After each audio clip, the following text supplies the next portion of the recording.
I am John Nickel with WorshipTeamCoach.com and Worship Guitar Workshop.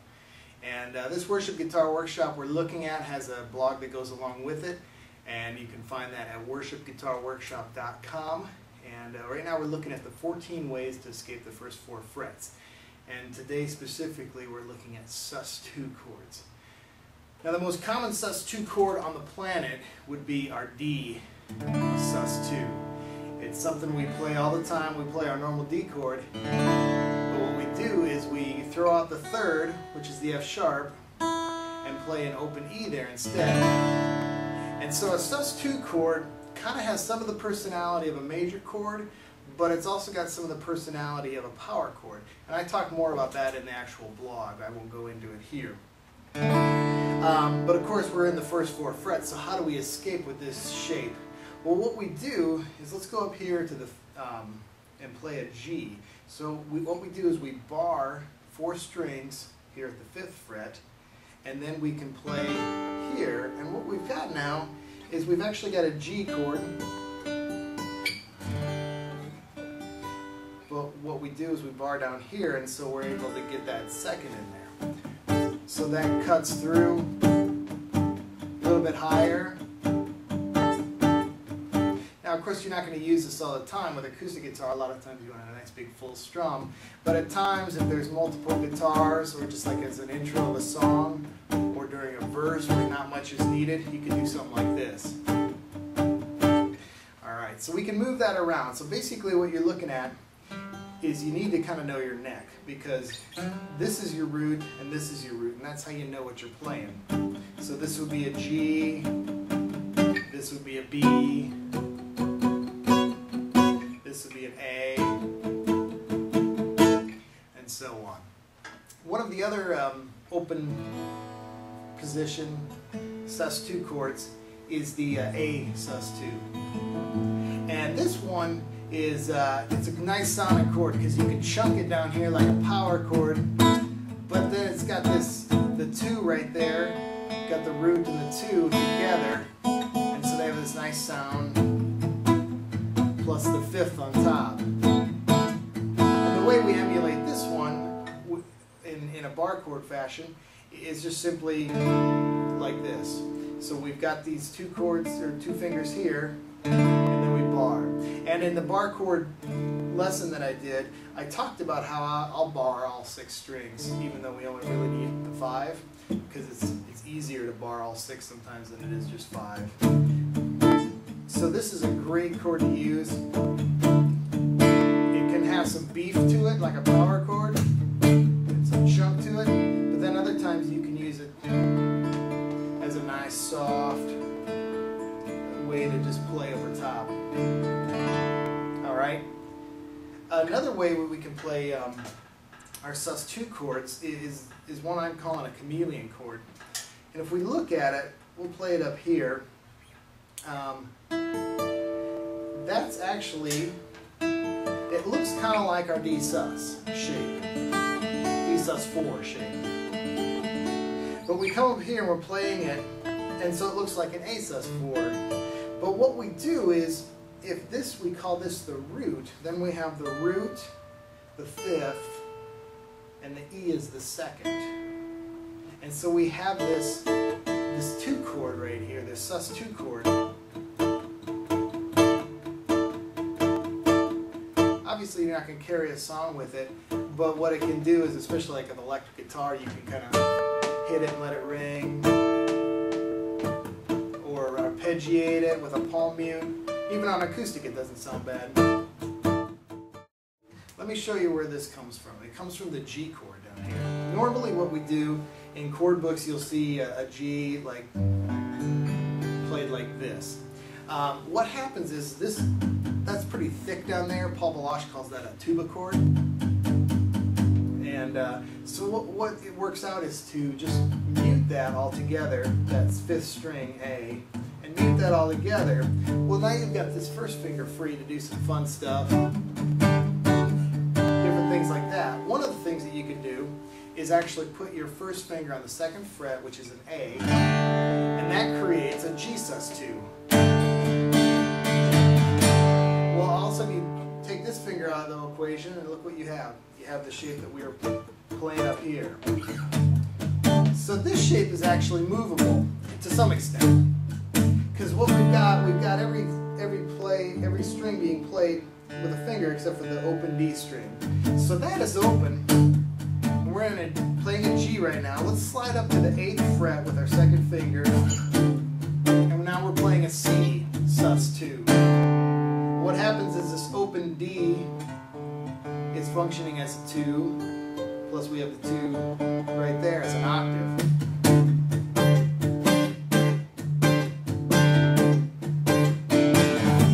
Alright, now let's go to the 5 chord, which is a D, and that's up at the 10th fret.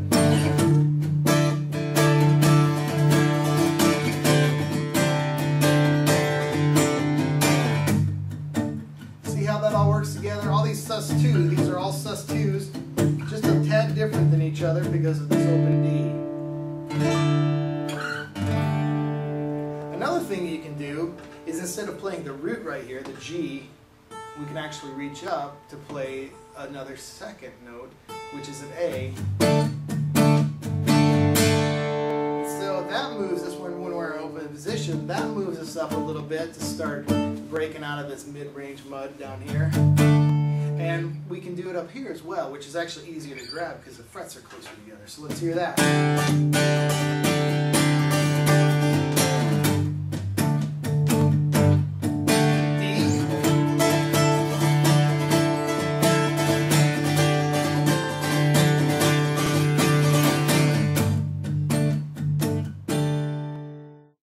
Just like we played the G sus2 here, we can also play a C sus2. And that's as simple as moving our second finger up to the C there and keeping the G open and the D muted. Now the D is technically part of the chord, but it's so close together that it would just be, some cases you may like it, other cases it's a little just too much in there. So I usually mute that D. And we have what we call D sus2. Now most of the time we play this as actually a D add 2 or a D add 9, just depending on how you're naming it. And we've got the third of the chord, the E, in there. And so it's so the 2, the D, is in addition, so we call it an add 2 or an add 9.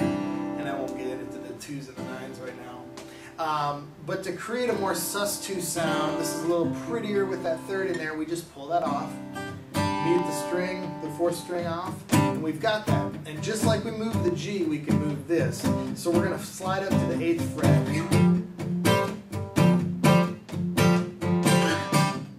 Notice I'm kind of playing with a palm mute here. My palm's kind of resting down towards the bridge, giving a little bit, not letting things ring out. Here's open.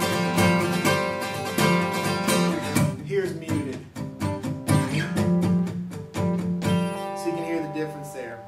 And it's interesting, this open G here, in this chord, this F chord, is acting like another second. We've got that octave right in the middle there. So it's kind of a cool sound. We can also move the C sus here up to the G for the 5 chord. And this G string in the middle here, that's just simply creating another root. Actually, it's the same octave as our low one here. So you get that unique sound of a double note.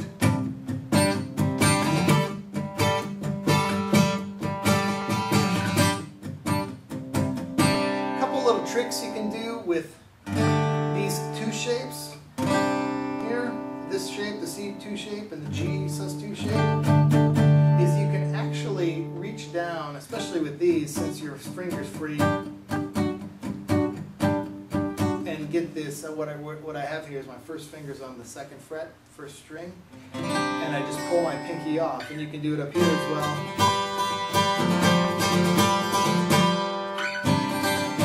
And since we're in the context of C, if we did it to our G up here, it's not going to sound quite right because our ear is in the C. We could actually make a G7 up here if we wanted to.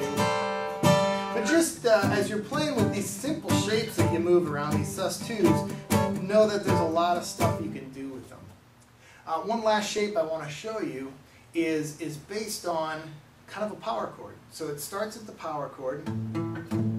Normally we play a power chord with a 1 and 3 or a 1 and 4. This is really the nice easy way. You don't have to work too hard, your fingers aren't spread out. But a lot of us play as well a power chord with 1 and 3. And that's not too bad because we need to get that reach out there for that chord. Well, let me introduce you to the really widespread power chord where you do this. This takes a little bit of work to start getting your fingers to spread like that, but after a while it becomes pretty natural. But what I just did there is I played the power chord, which is root and fifth, and then if you go another power chord up, kind of a power chord shape up, you actually hit the second of the roots. So in this case it's an A. We go A, E, B. Here's our other A, and we're going up a second. And that's kind of a cool sound, especially with the palm mute on there. It's a real Dave Matthews sound. It's also from The Police, Andy Summers, if you're familiar there. But that real kind of, you can chunk it like this, you can break it up, and you can also do it on the fifth string as well. So there's, especially on electric, you can do some nice stuff with that as well. So that's another sus2 chord that you can play. And we're actually going to, when we get into power chords, we may look at using that shape a little bit more in depth. Here's some things that you can do with some of these different sus2 shapes. Let's just say we're playing a song in the key of A, where it goes A for a measure, D for a measure, then it hits an E for 2 measures. Well, there's not much happening during those 2 measures. So 1, 2, did you catch that? So what I did, instead of hanging on the low position E, I slid up and played the sus2 shape there.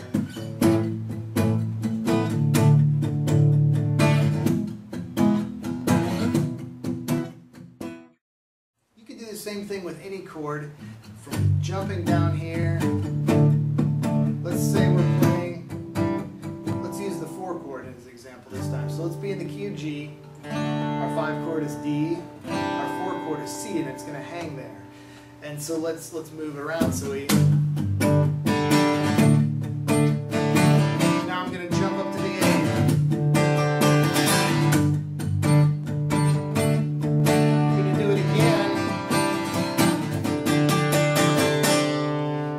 Hear how that would build towards something else if you can put that added second up there. So that's another thing you can do with this. A lot of the stuff up here that we looked at first, that's great on electric, or if you're like a second guitar player, or your piano player is real thick in the middle, you can play some of these sus chords up here, cutting through the mix there. So if you've got more questions or anything on that, drop me an email or reply to this post or on YouTube here, and be happy to answer your questions. If you get some ideas for some other future blogs or video blogs here, let me know. Thanks.